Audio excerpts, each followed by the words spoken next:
It was a chilly autumn morning in the small town of Willowbrook.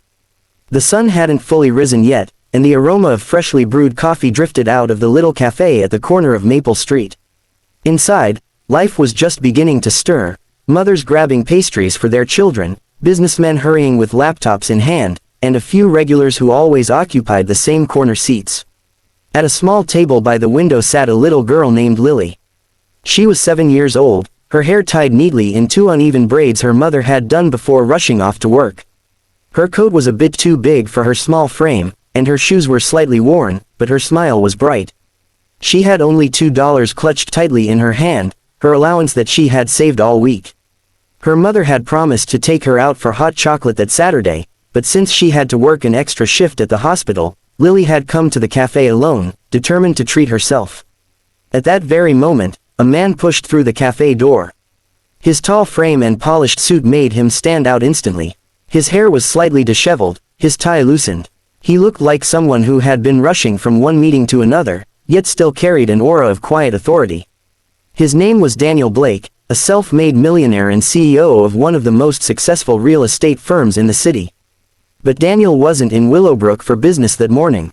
He had driven out from the city at dawn, needing to clear his head after a meeting went terribly wrong.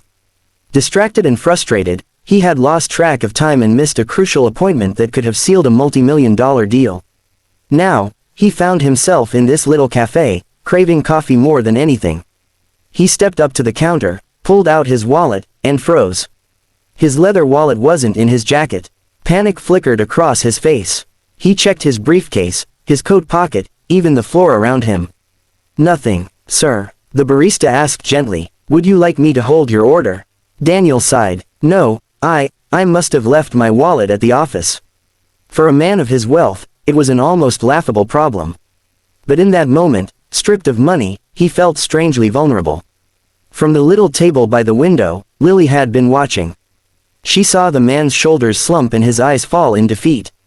She didn't understand meetings or CEOs, but she understood what it felt like to want something and not have enough. Her mother often skipped meals so Lily could eat, and she knew that small acts of kindness could make a big difference. Quietly, she hopped off her chair, walked up to the counter, and placed her crumpled $2 on the counter. "I can pay for his coffee," she said softly.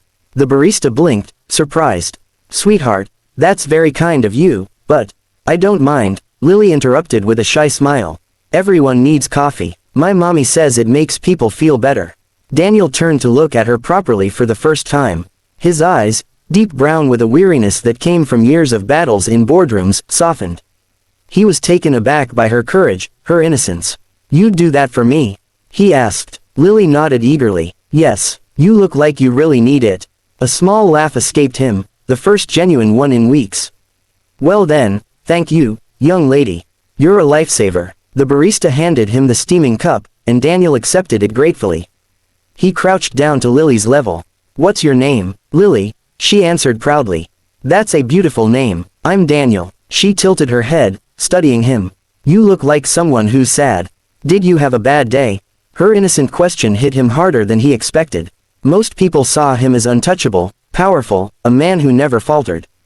But here was a child who saw straight through him. "Yes," he admitted softly. "I missed something very important today. But you made it a little better." Lily smiled, her eyes sparkling. "Then I'm glad I gave you my money." They sat together at her little table by the window.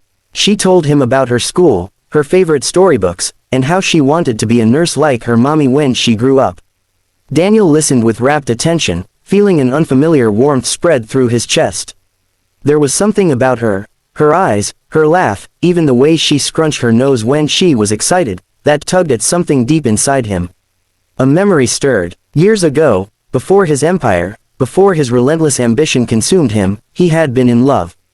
Her name was Emily. They had been young and deeply connected, but circumstances and Daniel's obsession with success had driven them apart. She had left quietly, without a word, and he had thrown himself into his work to forget. Now, staring at this little girl, he couldn't help but notice her eyes. They were Emily's eyes. His breath caught. Could it be Lily? He asked carefully. "What's your mommy's name?" "Emily," she replied innocently, sipping her hot chocolate. "She works at the hospital. She's the best mommy in the world." The cup nearly slipped from his hand. His heart pounded in his chest. Emily, and this child, this bright, kind, selfless little girl, was 7 years old. Exactly the number of years since Emily had left him.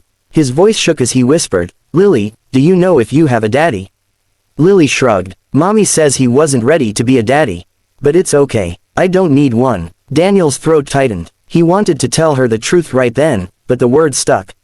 This wasn't a revelation to make in a cafe over spilled cocoa. Still, the realization hit him like a wave. He had missed 7 years of his daughter's life. 7 birthdays, 7 first days of school, 7 years of bedtime stories and hugs he had never given. Yet, by some twist of fate, she had found him anyway. Tears threatened to spill from his eyes, but he held them back. Instead, he placed a gentle hand over hers.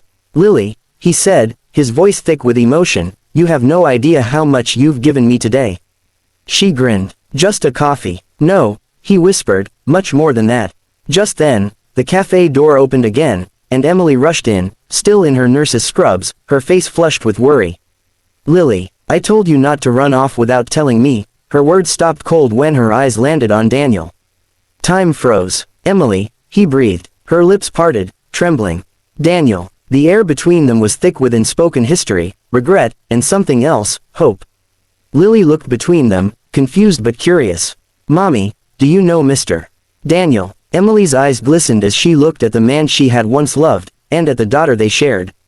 "Yes, sweetheart," she whispered, her voice breaking. "I do." And in that moment, the three of them stood on the edge of something new, a future rewritten by a cup of coffee, a child's kindness, and the second chance life had quietly delivered.